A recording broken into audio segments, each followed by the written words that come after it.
Est-ce que vous connaissez la vraie signification de I feel good, I feel great, I feel better? Quand vous parlez ces expressions, vous devez, n'est-ce pas, ça doit se faire sentir en vous. And Marcus, exceptionnel. How do you feel? I feel good, I feel great, I feel better. Wow, merci beaucoup, Hassan Marcus. Voilà, merci beaucoup. Où sont les invités dans la salle? Où sont les invités? Levez les mains s'il vous plaît. Donc il y a beaucoup d'invités aujourd'hui.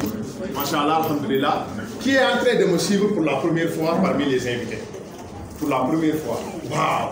Vous n'allez pas sortir de cette salle comme vous êtes entré. Mais est-ce que vous êtes prêts à me donner 1h30 minutes aujourd'hui? Quelle que soit cette forte canicule, l'effet que cette forte canicule va faire sur vous. Est-ce que vous êtes prêts à me donner 1h30 minutes? 1h30 minutes qui va radicalement changer votre vie. Parce qu'aujourd'hui, pour la première fois, je vais entamer ce séminaire comme je ne l'ai jamais entamé. Je vais commencer par la motivation. Parce que je suis venu par des notes et que je veux partager avec vous une séance de motivation de 15 à 20 minutes avant de commencer notre présentation. Est-ce que vous êtes prêts? Oui. Est-ce que vous êtes prêts? 1, 2, ready, go! International, oh yes. Donc vous êtes chanceux aujourd'hui parce que c'est la première fois depuis 2015 que je démarre une présentation par une séance de motivation. Pourquoi j'ai décidé de le faire aujourd'hui? Parce que je constate que l'écrasante majorité des gens n'ont pas le mindset, ils n'ont pas l'état d'esprit. Ils sont intelligents, ils peuvent réussir plein de choses dans leur vie, mais ils ne croient pas en eux. Donc j'ai commencé en tant que motivateur de faire un module sur la motivation, sur le comment prendre sa vie en main.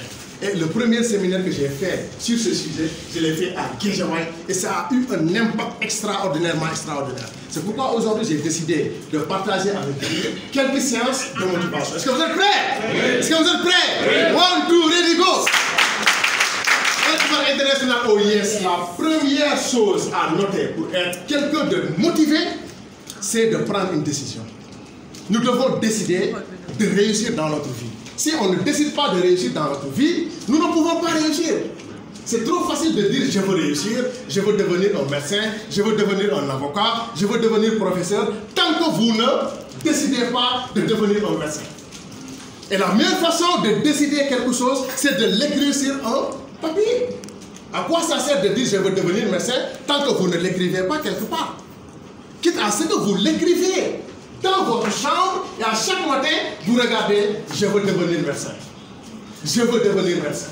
Je veux devenir médecin. C'est quelque chose qui vous rapporte, c'est quelque chose qui vous rappelle, au fait, votre objectif.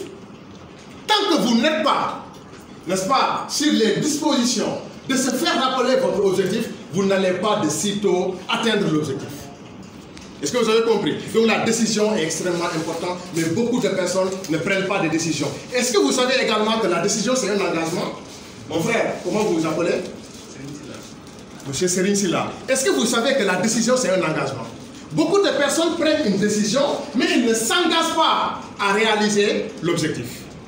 Nous devons, n'est-ce pas, prendre cette décision comme un objectif. Mais aussi, il faut comprendre que certains d'entre nous prennent des décisions, mais ne respectent pas les décisions.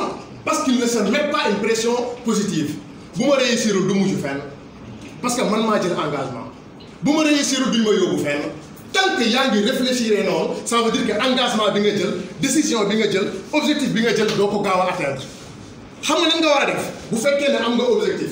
Tu te mets en pression. Tu te dis, si je ne réalise pas l'objectif, si je n'atteins pas l'objectif, c'est comme si on va me mettre en prison.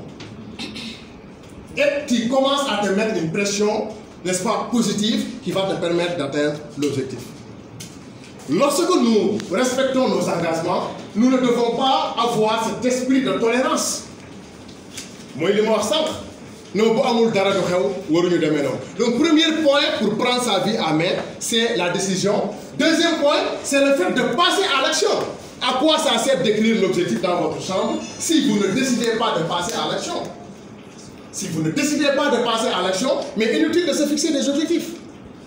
Parce que beaucoup de personnes qui aujourd'hui restent sur la même position, notamment les jeunes, c'est parce qu'ils ne se passent pas à l'action. Ils écrivent leurs objectifs, ils veulent voyager, ils veulent réaliser plein de choses dans leur vie, mais ils ne passent pas à l'action. Il faut passer à l'action. Le fait de passer à l'action, c'est de franchir une étape A à une étape B pour pouvoir réaliser l'objectif. Mais tu ne peux pas rester dans le coin, dans ta zone de confort et vouloir quand même atteindre l'objectif. Alors, vous devez aussi comprendre que passer à l'action, c'est une volonté.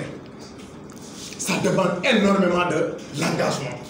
Mais nous ne sommes plus nombreux, ces gens qui sont engagés, qui ont la volonté de réussir. Certains d'entre nous sont des partisans du moindre effort. Nous attendons le gouvernement pour réussir. Nous attendons nos parents. Qu'est-ce que je dis à mes jeunes leaders?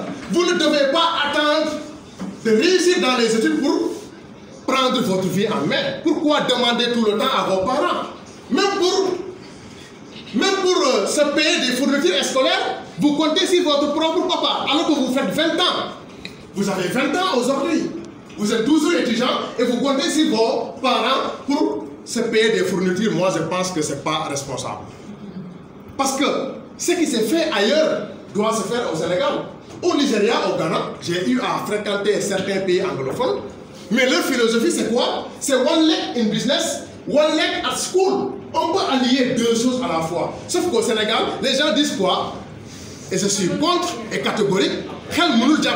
C'est archi faux. À une condition que nous avons organisation, que nous avons planification, que nous ragnons l'animaux prioritaire par rapport à l'élève.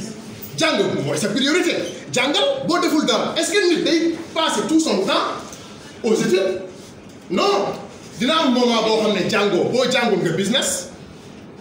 Est-ce que pour l'Allah, pour Djaïla, tous les contacts que vous avez sur votre téléphone, c'est des gens qui peuvent se transformer en clients pour vous. Pourquoi on les regarde comme des contacts simples? Alors que c'est du potentiel, c'est de l'opportunité. Les contacts que nous avons sur notre téléphone, c'est des contacts qui peuvent se transformer en clients. Mais si vous avez 1000 contacts, retenez bien que vous avez 1000 clients. À quoi ça sert de mettre, par exemple, Demnangente, solo bi ma sol, kene face bi, tissu bi ma goubès bi ma jël, mom lay statut. Lan lañ lay wax? Yaa ngi toj sa monde, xew yi na def xewatu ban moo xew temps yi. Ah? Waaw. Yaa ngi baax xaw ma yaa ngi lan. Yow léegi lan nga siy gagné en fait? Dara. Mais balaa caab ma dem Dakar wut benn magasin buy jaay ay articles. Ma waxtaan ak borom magasin bi mu jox ma ay articles am permettre ma photo statut. Waa lii lu muy jaar mënul jur dara. Est-ce que kuy def noonu di ko dundee di nga laajati sa papa loo jëndee fourniture wala sa yaay? Il faut aussi ñu réveiller wu. Il faut ñu yeewu. Koo gis mu ngi yor téléphone iPhone. iPhone rek mooy toj dëkk bi jamono ji, n'est-ce pas? Ku nekk moom la bëgg a yor. Mais est-ce que iPhone ni nga def ba rey sa bopp ba jënd ko est-ce que yaa ngi def noonu pour rey sa bopp pour iPhone bi indi la xaalis? Le téléphone, c'est une entreprise. Le téléphone n'est plus cet outil qui nous permet d'appeler et de recevoir des SMS. C'est une entreprise qui nous permet de gagner énormément d'argent. Donc nous devons le voir de cette façon. Le téléphone, c'est une entreprise. Ce téléphone, vous le 100 000 francs par mois. Mais, Djaïko, nous vous 10 000, vous envoyez un message, recevoir un message. Moi, j'ai mon téléphone chaque jour que j'ai fait. Chaque jour. Chaque seconde, je fais de xaalis. Il faut nous réveiller. Il faut nous comprendre que le monde doit être propulsé à un autre niveau. Nous commençons à comprendre, c'est extrêmement important. Alors, troisième point,